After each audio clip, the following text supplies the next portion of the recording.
Bonjour, chers téléspectateurs de Téléplus. Bienvenue dans votre émission sur ce plateau, bien évidemment.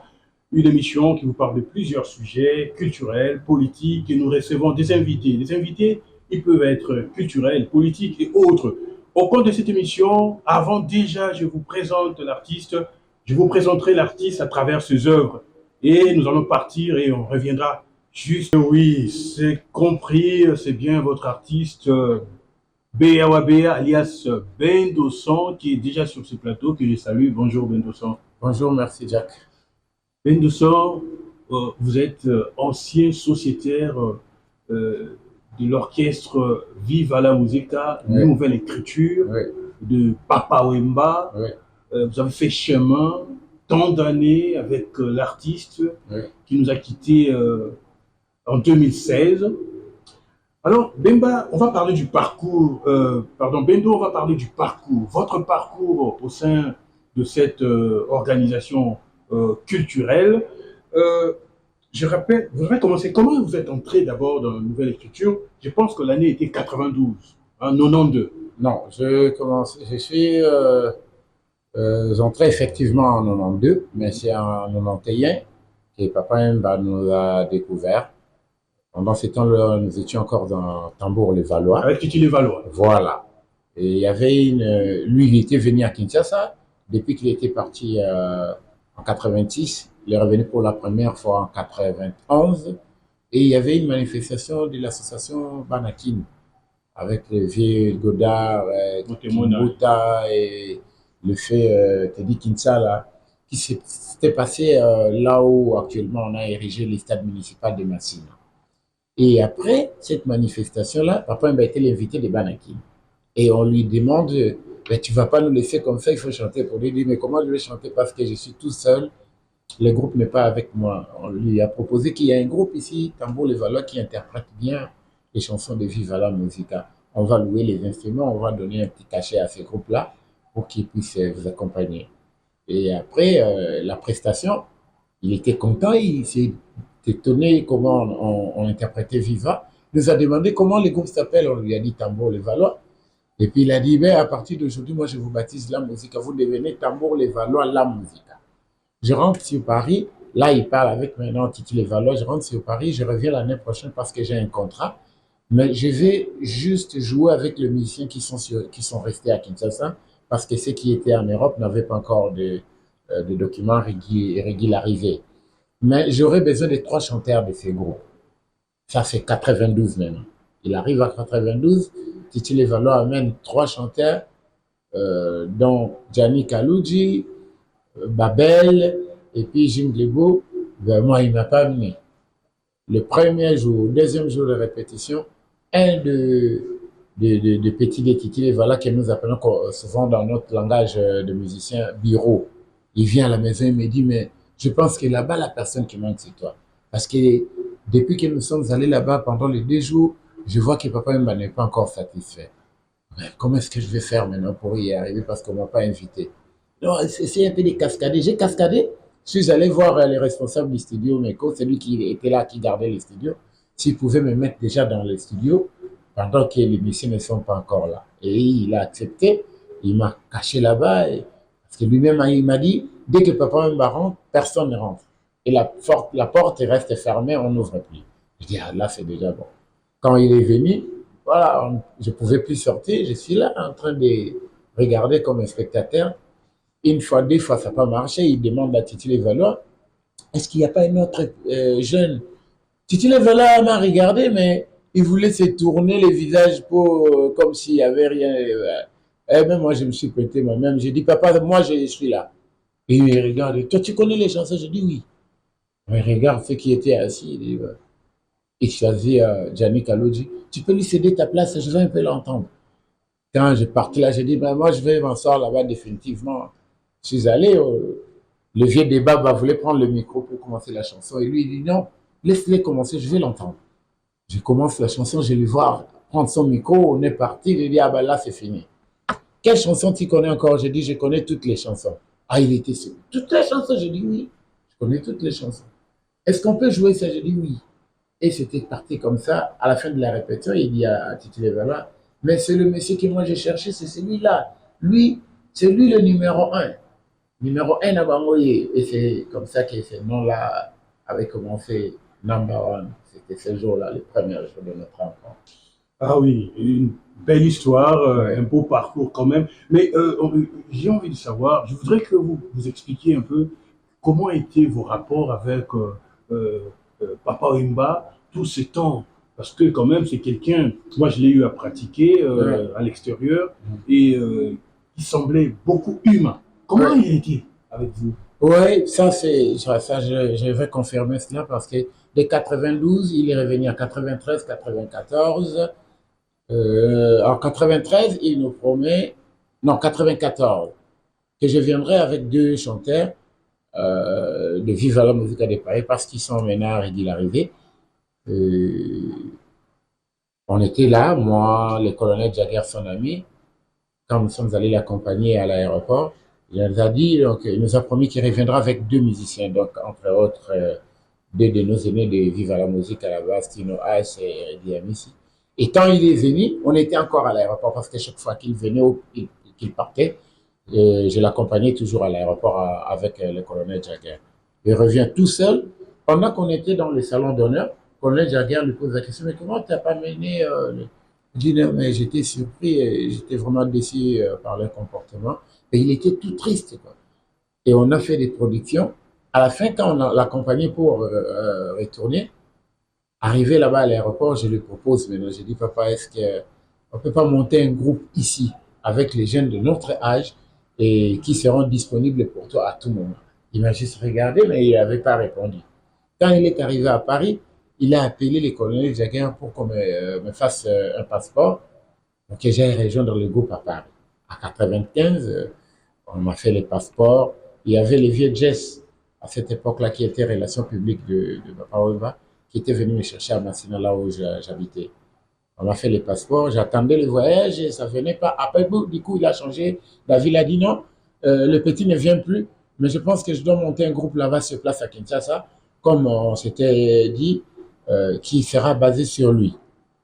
Et c'est comme ça que l'idée est partie. De la nouvelle écriture. Pas encore le nom, Non. mais le groupe. Donc, il faut recruter.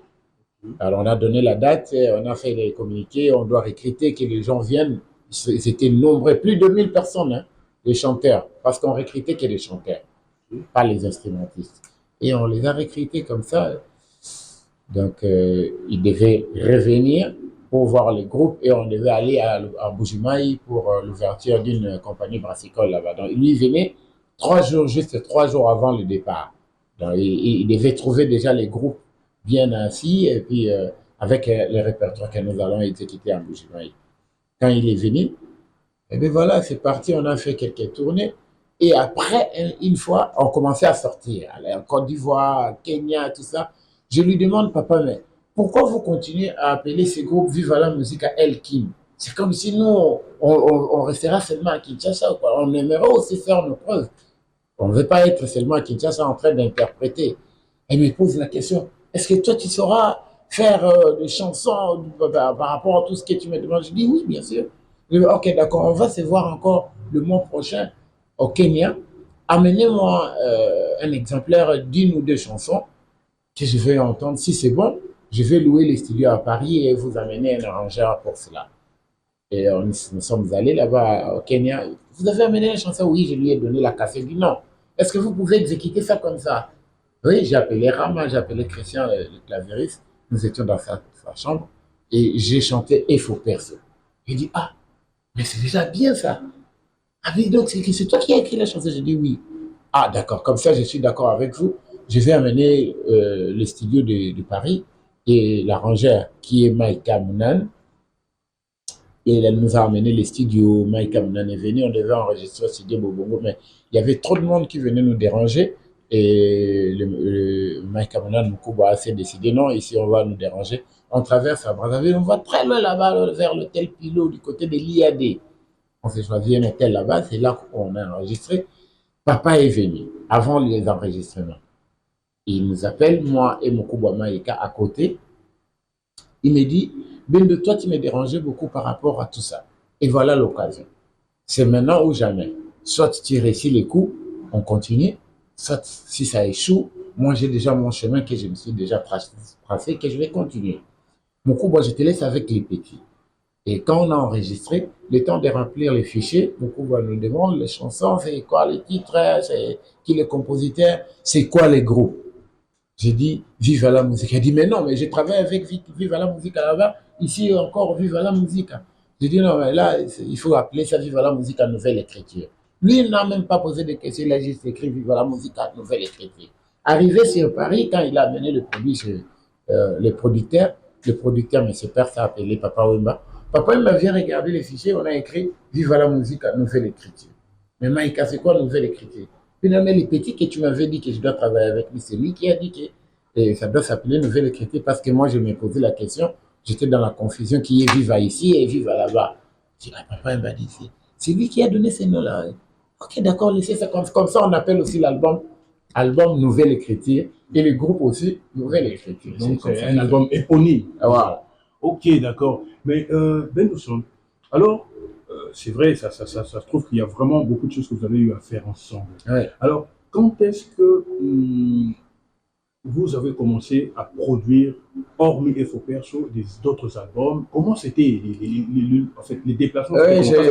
J'allais même oublier le côté humanisme de Oui, Papa Wemba dont oui, tu avais évoqué. Donc, ce qui est fait que tout ça, ça se passe comme ça. Pendant tous les 3 ans que je l'accompagnais avec Viva la musique, avec le vieux débat, Petit Aziza, lui, il était un fin observateur. Il avait compris que ce garçon, il a des talents, il est intelligent, mais il doit avoir un peu d'embrouillement dans sa tête. Un jour, il m'appelait, il me dit, parle-moi un peu de ta vie. J'ai commencé à lui raconter ma vie, tout ça, comment j'ai rencontré mon père biologique à 24 ans, et ma maman, que je croyais être ma maman biologique, n'était que ma tante, la grande sœur à ma mère. C'était jusqu'à 24 ans que j'ai grandi comme ça. Et je l'avais vu triste. Il dit, voilà, je comprends pourquoi tu es comme ça. Tu n'avais eu personne pour t'orienter. Alors, comme ça, à partir d'aujourd'hui, considère-moi comme ton père. Moi, je te considérais comme mon fils. Et voilà, du coup, les relations ont changé du travailleur. En quelle année? 95, les relations ont changé du travailleur au patron, au fils au père. C'était, du coup, moi-même, je m'étais dit, mais je me suis créé des problèmes, quoi, parce que s'il voulait m'engueuler, il ne faisait pas chez tout le monde comme ça, chez moi, c'était grave. Donc, il était en train de me reconstruire, de faire de moi ce que lui voulait, une image que lui voulait que je puisse être. Et ce que je suis maintenant, c'est lui. Des souvenirs. Beaucoup de souvenirs. Et je ne pourrais même pas en citer parce que de 26 ans à 57 ans, donc, tout ce que je suis, c'est lui. C'est lui qui m'a appris qu'il faut que tu sois responsable, marié avec des enfants à la maison, tu dois avoir une belle maison, toi, tu dois être différent des autres, tu dois être intelligent, voici comment tu vas te comporter devant les gens, tout, c'est lui. C'est lui. Il ne me donnait pas l'argent, vous vous imaginez, il ne me donnait pas l'argent. Il peut donner l'argent et le transport à tout le monde si moi je me pointe. Il dit, toi, si tu viens demander, quitte là, je ne veux pas te voir. C'était comme ça. Après, je ne comprenais pas, je suis allé voir Corneille Jagger. Je dis, mais pourquoi mon tour, papa? Et Corneille Jagger commençait à rigoler. Il dit, petit, tu ne comprends toujours pas.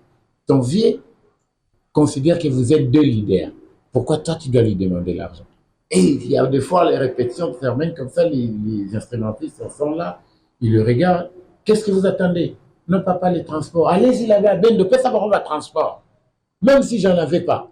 Je devais sortir, chercher chez les cambistes pour emprunter, donner les transports. Et c'est comme ça qu'il a mis à moi cet esprit-là de leader. Leader et puis en même temps de fils. Voilà, de conduire les autres, et de travailler beaucoup plus pour mériter quelque chose. Ça, c'est lui. D'accord. Je rappelle que dans Viva la musique, la nouvelle écriture, il y avait plusieurs têtes. Ouais. Il y a vous, il y a les Pompom Miyake. Ouais. Il y a lui, c'était les premiers chanteurs qu'on avait recrutés. Voilà. Alors, à part vous, qui sont les artistes qui ont été recrutés? À part Pompom Miyake, à part vous et puis Pompom Miyake. Le premier jour de recrutement, on avait recruté Pompom Miyake parce que lui, c'était la deuxième fois que je puisse le voir. En 94, déjà, il était venu me voir à la maison avec son ami, qui est maintenant trafiquant de diamants, donc un petit amant parmi les premiers musiciens que j'ai formés. Il lui a dit, allez, on va voir mon grand, il joue avec Papa Wemba. Quand ils sont venus, il m'a présenté, lui, on joue avec lui à Limba, et nous avons notre groupe, je sais pas, Limba Musica, quelque chose comme ça. Et quand on commençait à recruter, on ouvre la porte et je vois sa tête, je dis, ah ben, faites-les entrer, celui-là, je les connais. C'était lui le premier chanteur, le Donc, il n'y a deuxième. pas eu de test. Test en tant que tel, venez chanter, que les gens Non, applaudissent parce comme que ça je se les passe connaissais ailleurs. déjà, parce que je l'avais déjà entendu chanter à la maison quand il était venu. Je dis, ah, celui-là, déjà, je les connais. C'était déjà le privilège qu'il puisse entrer, accéder au studio. Et quand il a chanté, il a fait preuve euh, de ce que nous cherchions. On l'a recruté. On avait recruté Kene Kene, qui est allé en Europe avec le groupe de Marie-Paul, parce que lui aussi, il chantait bien dans mon quartier là-bas, à Mokali, un jeune du quartier. Mais après, lui, il a été écarté par notre vieux Eredi Amissi pour être remplacé par Ibos. Voilà. C'était comme ça, on a commencé juste trois chanteurs. Moi, Popo Miyake et Ibos. Après, il y a eu Pacheco qui est venu, et puis les autres, ainsi de C'est suite. New Jack. Ah oui, oui. Ok, d'accord, Ben de Son, c'est vraiment émotionnel d'expliquer ce qui était Papa Wemba, le roi de la rumba, qui nous a quittés, voilà, ça fait plusieurs années. Alors, vous avez cheminé, vous avez marché ensemble, vous Mhm. avez essayé de faire des choses, mais euh, moi, j'ai été surpris, moi, loin, je pensais toujours que Ben de Son était dans Viva la Musica. Et j'apprends après un jour que non, vous n'êtes pas là, vous n'êtes plus là, vous faites maintenant cavalier solitaire. Oui, Quand est-ce que les choses ont changé? Quand est-ce que vous avez quitté? oui, ben, je dirais, je ne suis pas dans Viva la Musica, mais je reste Viva la Musica. Donc Dans, d'esprit. oui, parce que l'état d'esprit, c'est toujours Molokai, c'est toujours Papa Wemba. Les choses ont changé quand il est mort, parce que moi, je suis revenu 2 semaines avant, ici à Kinshasa, avant sa mort, mais j'étais déjà un an avant à Lubumbashi, parce que quand il voulait que je puisse rejoindre déjà les groupes, je lui avais demandé d'être un peu à l'écart à Lubumbashi, en train de suivre la télé, parce que j'avais fait 7 ans en dehors de ce monde musical. Là, j'étais rentré dans le monde des études. Et il avait accepté. J'ai dit non, j'aimerais bien m'imprégner de ce qui se passe à travers la télé. Et il m'a demandé, au lieu de rester comme ça, monte un groupe ici que tu appelleras Viva la Musica El Lubumbashi. J'ai dit, mais je suis tout seul. Il m'a dit, non, il y a Dadibo là qui est venu là-bas pour rentrer à l'orchestre, mais on est en train de le compliquer. Comme ça, je vais l'envoyer ici. Et il m'a envoyé à Dadibo là, nous avons monté les groupes. On a joué là-bas pendant un an. Lui, il est venu 2 fois, on a joué avec lui. Après, la deuxième fois, il m'a dit, non, il est bon, tu dois venir maintenant. Voilà. Quand je suis revenu, dans son idée, c'était il est fatigué, il doit se reposer, je dois prendre la relève et tout ça. Et donc, j'ai déjà réservé la salle Béatrice pour le 19 ou 20 mai, comme ça, pour toi, pour ta sortie. J'ai déjà informé tous les leaders, je les ai invités, ils doivent venir, mais je pars à Abidjan pour me procurer un peu d'argent pour venir t'installer. C'était ça. Tu aimerais habiter aujourd'hui à Limité. Il dit à son collaborateur Senado qu'il le cherche une parcelle à Limité. Euh, et puis, quand je reviendrai, je vais lui acheter une Jeep. Comme ça, il va commencer bien son travail. Il est parti, il n'est pas revenu, il est mort. Mais avant de partir, les derniers jours de la répétition, tout ce qu'on s'est parlé à côté, il l'a dit en public, à la répétition devant tout le monde. Je pars, je reste les groupes entre les mains des Bindo. Donc là, comme lui il est venu, moi je parlerai, puis c'est lui maintenant. Vous allez faire face à lui. Lui, il est très rigoureux. Hein, et il va se choisir les gens avec qui il va travailler. Il me pose la question d'abord de comment tu les as vus. J'ai dit, choisis-toi 4 chanteurs avec qui tu vas travailler. Les autres, on va les écarter et puis tu dois recruter d'autres personnes. On doit rénover les groupes. J'avais choisi Archange, Joe Lenoir et les deux sœurs, les conduits Maria et Dora, mais je ne connaissais pas des noms. Et il revient vers moi, il me pose qui a choisi. Je lui ai dit appelle-les à côté, dis-leur ce qui va se passer. Et je les ai appelés, je leur ai dit voilà, dans peu de temps, voilà, il y aura un grand changement, ça va se passer comme ça. Mais quand ils sont partis, il est mort. Du coup, les gens qui étaient autour de lui n'ont pas voulu de tout ça. Voilà, moi, je m'étais dit, alors qu'est-ce que je suis venu faire? Parce que si j'étais revenu, je n'étais pas revenu parce que j'avais besoin de réintégrer le groupe. Non, je ne l'ai jamais fait. Autant de fois que je suis parti, il m'appelait lui-même. Il est venu me chercher. Des fois à Johannesburg, je lui ai dit la première fois, non papa, je suis en train de faire les études sur de nouvelles technologies. Je lui ai dit, explique-moi c'est comment. Quand je lui ai expliqué, il dit, ah c'est bien, tu vas faire combien d'années? J'ai dit, il me reste 2 ans maintenant. Alors dès que tu termines, tu viens. Alors je suis arrivé et puis ils veulent me compliquer. Ben, le mieux c'est de m'écarter. C'était comme ça. Et puis, on en parle. Ah oui. Mais nous sommes bantous, il ne faut pas oublier. Nous sommes bantous. Nous respectons toujours les morts hein, et leurs paroles. Et bizarrement, je vais te donner une anecdote. Moi, mon nom c'est Béa, comme tu viens de m'appeler. Je suis chef du clan traditionnel de Benakaniki. Mon village, c'est Kandakanda. Kandakanda, c'est la rue du village Molokai. Bizarrement. Je suis l'aîné de toute ma famille, raison pour laquelle je suis le chef du clan. Dans ma famille, on m'appelle Yamokolo ou Wakumpala, qui veut dire numéro 1. Je viens vers papa, bah, il me surnomme numéro 1. Et il veut mourir, étant chef coutumier, il s'est choisi quelqu'un pour le remplacer. Mais un chef coutumier, en réalité, ne choisit pas le remplaçant en dehors de la chefferie. Oui. Et il m'appelle moi. Après, il m'a choisi, donc je dois rester chef coutumier dans le village Molokai, qui est sur Kandakanda, qui est mon village. Moi, tout ça, ça m'a dépassé. J'ai dit non, c'était pas par hasard. Mais les gens n'ont pas compris ça. Wow, c'est super. Alors, amis, chers téléspectateurs, je suis trop habitué avec la radio aussi, donc j'ai toujours l'impression de dire auditeur à la place des téléspectateurs. Alors, nous avançons petit à petit. Je voudrais qu'on ouvre une brèche avec l'album Face B que j'ai découvert, on a découvert tous, les mélomanes bien évidemment, avec des featuring, mais on n'a pas entendu après. Et parlez-nous brièvement, hein, rapidement, parce que nous sommes, le temps nous... Oui, c'est un album que j'avais vraiment misé mon argent, mon énergie. Je m'attendais à ce que ça soit vraiment un album qui cartonne, mais la personne à qui j'avais confié la distribution, M. Manon Louvaka, il voulait me rouler. D'ailleurs, il y avait un morceau, vous avez fait exactement, Fally Ipupa. Exactement. Il voulait me rouler parce que à cette époque-là, vendre 3000 CD au premier mois, ce n'était pas donné à tout le monde. Il a vendu au premier mois 3000 CD et moi, je n'ai vu aucun rond dans tout ça. Et le malheur encore, le CD est sorti où on a écrit producteur Manon Louvaka, alors que je l'avais fait avec mon propre argent. Lui, on avait collaboré avec lui pour faire la distribution. J'ai vu qu'il y avait déjà de l'escroquerie et je m'étais fâché. Je lui ai dit, on stop. Et je retire cela. Donc, pas de vente, pas de promotion. Donc, je retire de YouTube et de tout ça, ça passe pas à la télé. Mais sur YouTube, il y en a quand même. Hein. Maintenant, si tu regardes, c'est pas l'album est fait en 2008.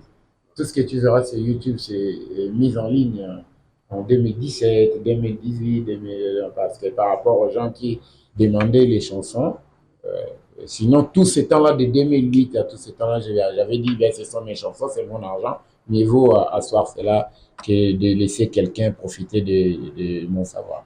D'accord, on va profiter alors rapidement, avant que nous bouclions l'émission. Écoutez un peu ce featuring que vous avez eu à faire avec Fally Ipupa. Le titre, c'est bien évidemment Salaire Louvaka.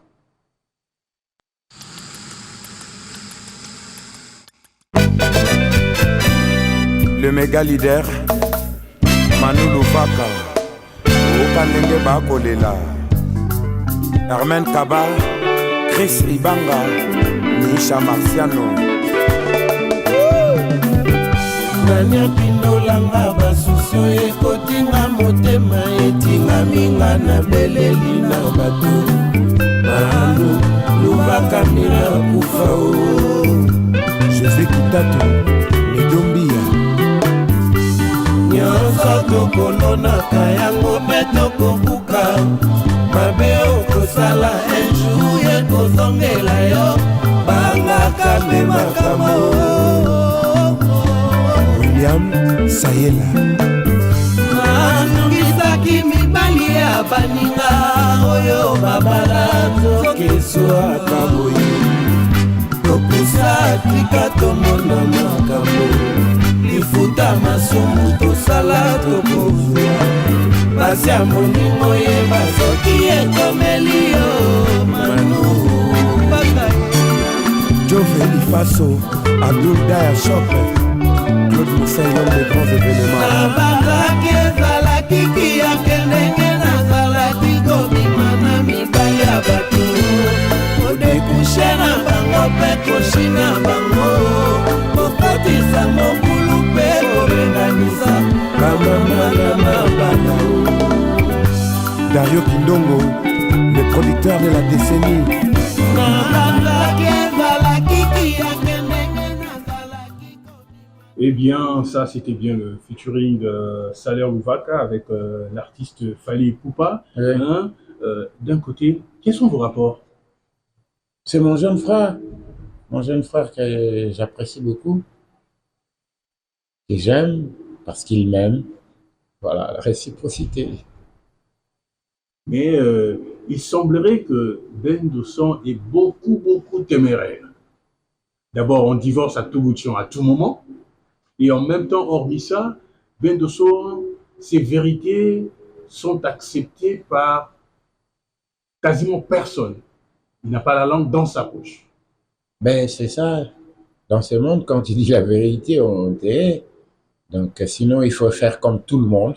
Mais moi, j'aime pas faire comme tout le Mais monde. par endroit, on dit aussi que toute vérité n'est pas bonne à dire, non? Non, je suis pas partisan de ça. Je suis partisan de c'est la vérité qui conduit à la vie éternelle. Voilà pourquoi une vérité, qu'elle plaise, qu'elle tue, Voilà. on l'a dit. Donc, je préfère dire la vérité et ne pas commettre les péchés. Quels sont vos rapports avec vos anciens, c'est-à-dire les sociétaires de Viva la Musica, les Pompomia, qui Pati Pacheco et les autres? Ben, pour les autres, bon, les relations restent telles qu'elles étaient, mais sauf qu'on n'était pas amis. Et comme on était collègues, on ne travaille plus ensemble, on se voit rarement.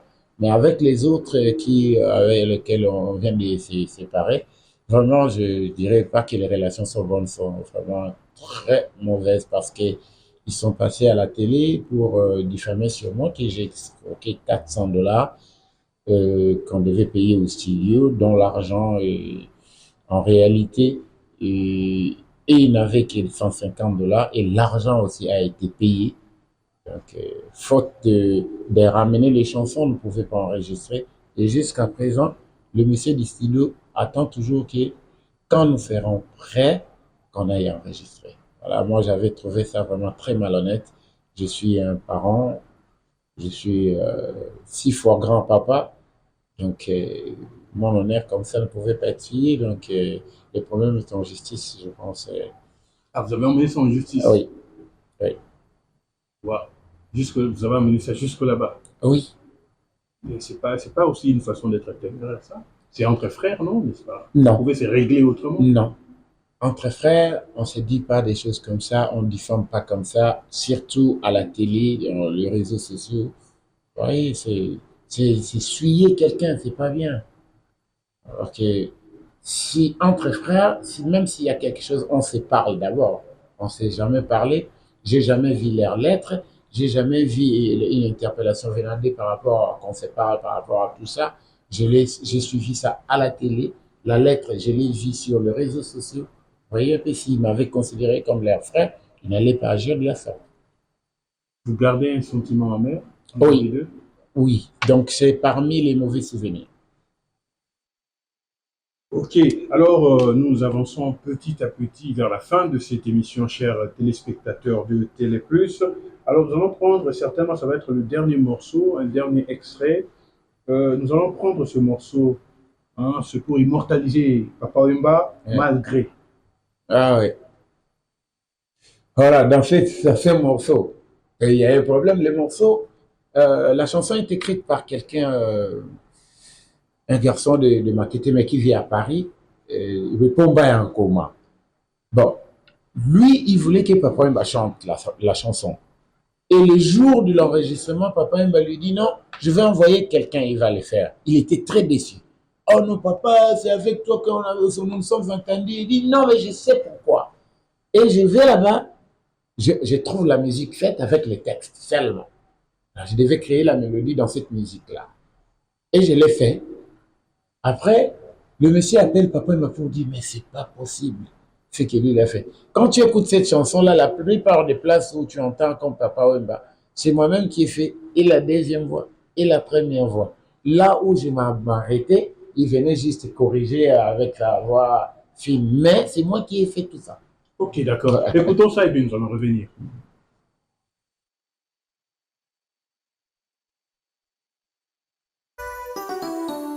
leki Didier Mila pesanga mungwa ngaboma misopi eleki Serado Mazeko Roko Masala Ogi Banga oh no oh no oh no no no no litabisianga ya mungwanga na sengaka merci naleni nyamonensi ekomi osalanga boye motema ezolela na frontiere ya bomoi na liwa lelo echange nango race ekomi na race ya susi oh no oh no no no no susi evimbi na motema satana tiango levi atobokanga monanga suki fundika yango oza sezo yo moto yebi kokolisanga pose batisinga kombo bilela alela oh no oh no no no no kila kangale botikanga nateka ata pondu posoki nateki susi moto kosomba aza te bolingwa bobeza mboka nakanaki nasomba lopango mpe natonga na vanda na ngai seko nakende seko tanda koyanga mpinzoli nasinga ekauka na simple kule ya yawe lisumwa kozanga ekolimbisama ata abongolinga baba motema ekoloba toujours abokopesanga echantillon ya regard na ye asi asombi fungola mpo akangela ngai elongi sela nyonso mopepende elekaka liboso nanodo nazola ngulu esila motuya yoka mbuma ndakanga nzete nalaki yo lelo mbotanga se moko nakobota yo mpe meke na nzete motokomeka kotanga yo na misaki ya kolema samakalangi bolingo elengi te aussi sans bobe tambongo elengi te.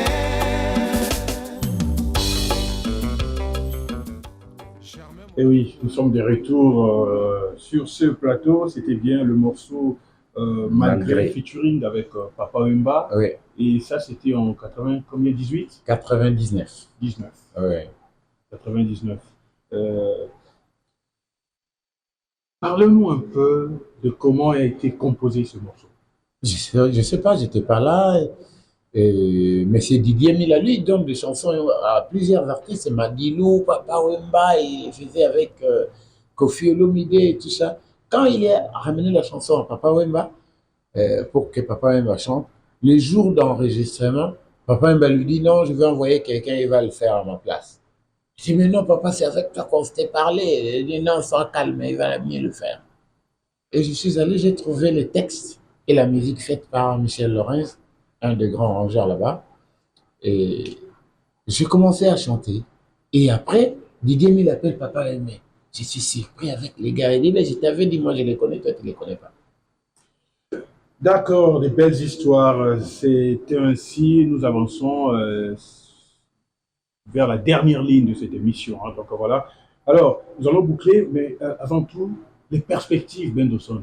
Quelles sont les perspectives avant qu'on boucle cette émission? Déjà, là, je suis au studio, je suis en train d'enregistrer Molo, parce qu'il y a des travaux qui se font ici, qui vont au Canada, en Istanbul, à Paris, les gens qui jouent là-bas, ça revient. Donc, petit à petit, mais je pense qu'au mois de mai, je serai sur Paris pour finaliser l'album, et mixer, masteriser.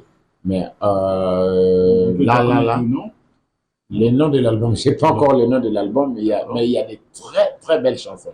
Je me suis vraiment donné corps et âme pour faire ça. Annoncez-nous un peu le couleur, c'est quoi? Est-ce que ça va être un peu les albums comme les albums d'aujourd'hui où il y a beaucoup de styles de musique, beaucoup de genres? Non. Je reste dans mon local. Je reste dans mon local. Je perds pas l'identité. C'est l'identité mon local. Et puis déjà, le mercredi, on va quitter Kinshasa avec mon groupe Nouvelle Écriture pour Matadi, où on a un concert le samedi 25. À notre retour le 26 ou le 27, on va jouer sur le couloir Madiakoko pour clôturer le mois de la femme. Et voilà. Et en attendant aussi mon départ pour Paris, au mois de juin, quand je vais rentrer, fin juin, on fera un tour pour agrémenter quelques soirées à Londres, à la salle Selby Center, une soirée de Atose Okito, et à Bruxelles au Groot Beach Garden avec la soirée de Zolo Zolo Jérôme et Didier Anaconda. On terminera à Paris la soirée Bonalema chez Djonga le 29 juillet. Alors, merci beaucoup Bendosso, merci d'avoir accepté notre invitation. Je t'en prie, Jack. Oui, alors, quant à vous, chers téléspectateurs, merci beaucoup. Il faut savoir, je n'ai pas oublié mes techniciens, ils étaient là, ils étaient tous trois comme d'habitude. Donc, Gauthier Yanfou, Nora Chama, Christian Kyungo, hein.